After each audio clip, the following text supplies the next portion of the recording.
Assalamualaikum warahmatullahi wabarakatuh. Sebelumnya, perkenalkan kami dari kelompok 7 ingin mempresentasikan tentang bauran pemasaran.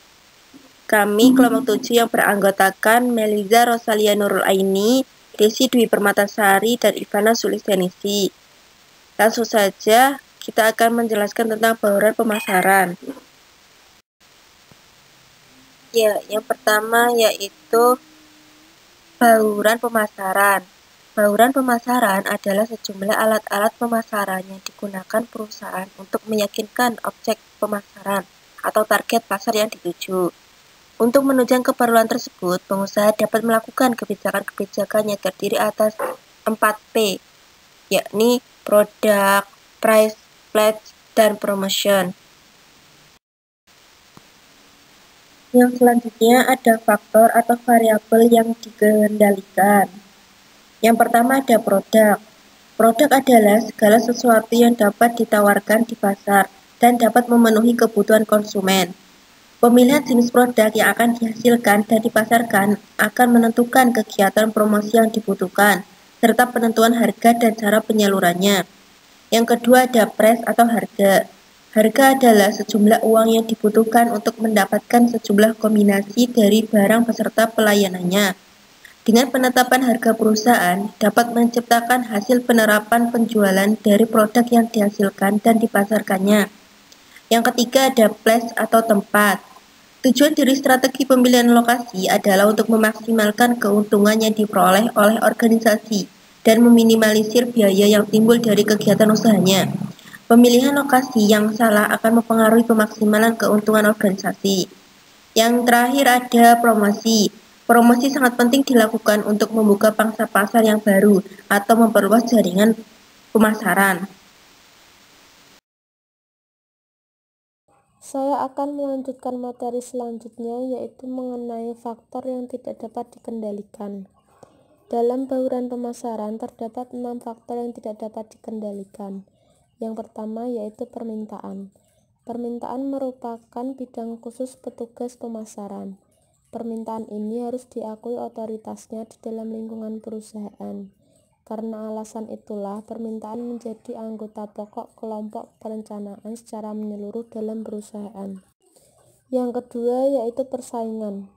Dalam hal ini, derajat rivalitas antara perusahaan ditinjau dari sudut jumlah serta ukuran perusahaan-perusahaan di dalam industri yang bersangkutan, dan ciri-ciri pasar lain yang membatasi kebesaran seorang manajer bidang pemasaran untuk bergerak.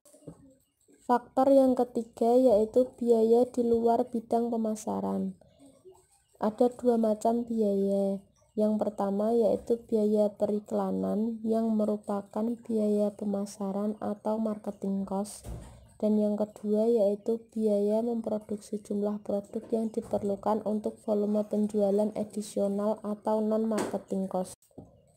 Yang keempat yaitu struktur distribusi.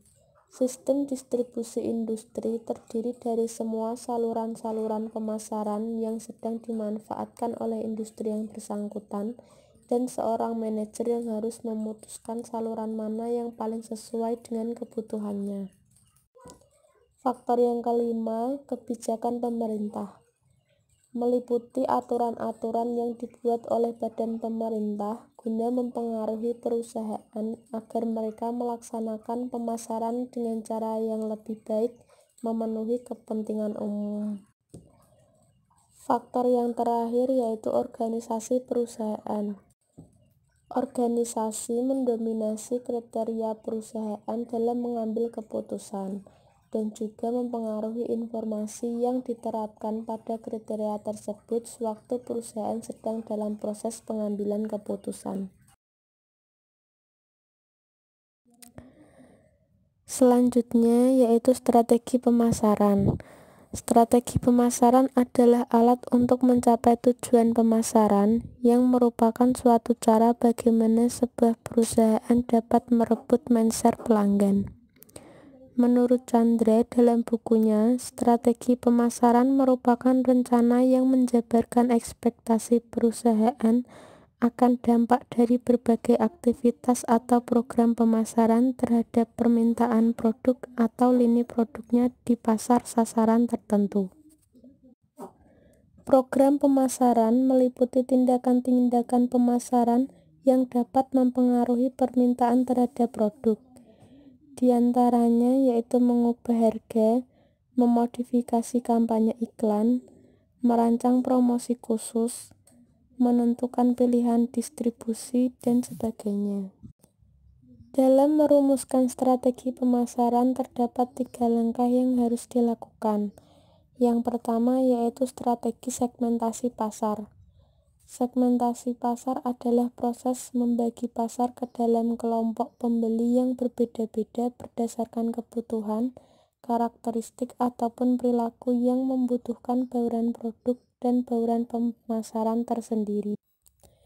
Atau dengan kata lain, segmentasi pasar merupakan dasar untuk mengetahui bahwa setiap pasar terdiri atas beberapa segmen yang berbeda-beda. Menurut Setiadi, segmentasi pasar adalah proses menempatkan konsumen dalam subkelompok di pasar produk, sehingga para pembeli memiliki tanggapan yang hampir sama dengan strategi pemasaran dalam penentuan posisi perusahaan. Yang kedua yaitu strategi penentuan pasar sasaran, yaitu pemilihan besar atau luasnya segmen sesuai dengan kemampuan suatu perusahaan untuk memasuki segmen tersebut. Sebagian besar perusahaan memasuki sebuah pasar baru dengan melayani satu segmen tunggal, dan jika terbukti berhasil, maka mereka menambah segmen dan kemudian memperluas secara vertikal ataupun secara horizontal. Yang ketiga yaitu strategi penentuan pasar sasaran dengan penentuan posisi pasar, yaitu strategi untuk merebut posisi di benak konsumen, sehingga strategi ini menyangkut bagaimana membangun kepercayaan, keyakinan, dan kompetensi bagi pelanggan.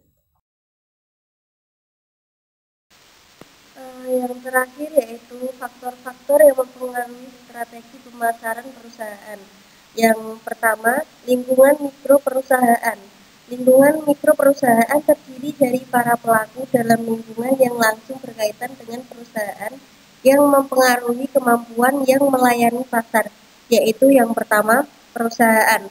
Perusahaan yaitu struktur organisasi perusahaan itu sendiri. Yang kedua, pemasok atau supplier, yaitu perusahaan-perusahaan dan individu yang menyediakan sumber daya yang dibutuhkan oleh perusahaan dan para pesaing untuk memproduksi barang dan jasa tertentu. Yang ketiga, para perantara pemasaran. Para perantara pemasaran adalah perusahaan-perusahaan yang membantu perusahaan dalam promosi. Yang keempat, para pelanggan. Para pelanggan yaitu pasar sasaran suatu perusahaan yang menjadi konsumen atas barang atau jasa yang ditawarkan perusahaan. Yang kelima yaitu para pesaing. Para pesaing dalam usahanya melayani kelompok pasar pelanggan perusahaan tidak sendiri. Yang terakhir, masyarakat umum. Masyarakat umum yaitu sebuah perusahaan juga harus memperhatikan sejumlah besar lapisan masyarakat yang tentu saja besar atau kecil menaruh perhatian terhadap kegiatan-kegiatan perusahaan.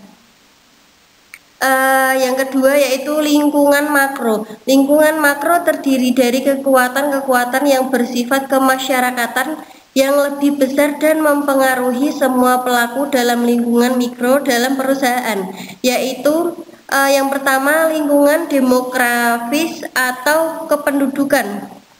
Lingkungan demografis atau kependudukan menunjukkan keadaan dan permasalahan mengenai penduduk. Dan yang kedua, lingkungan ekonomis.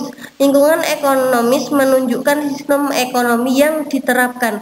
Yang ketiga, lingkungan fisik. Lingkungan fisik menunjukkan kelangkaan bahan mental tertentu yang dibutuhkan oleh perusahaan. Yang ketiga, lingkungan fisik. Yang keempat, lingkungan teknologi. Lingkungan teknologi menunjukkan peningkatan kecepatan pertumbuhan teknologi.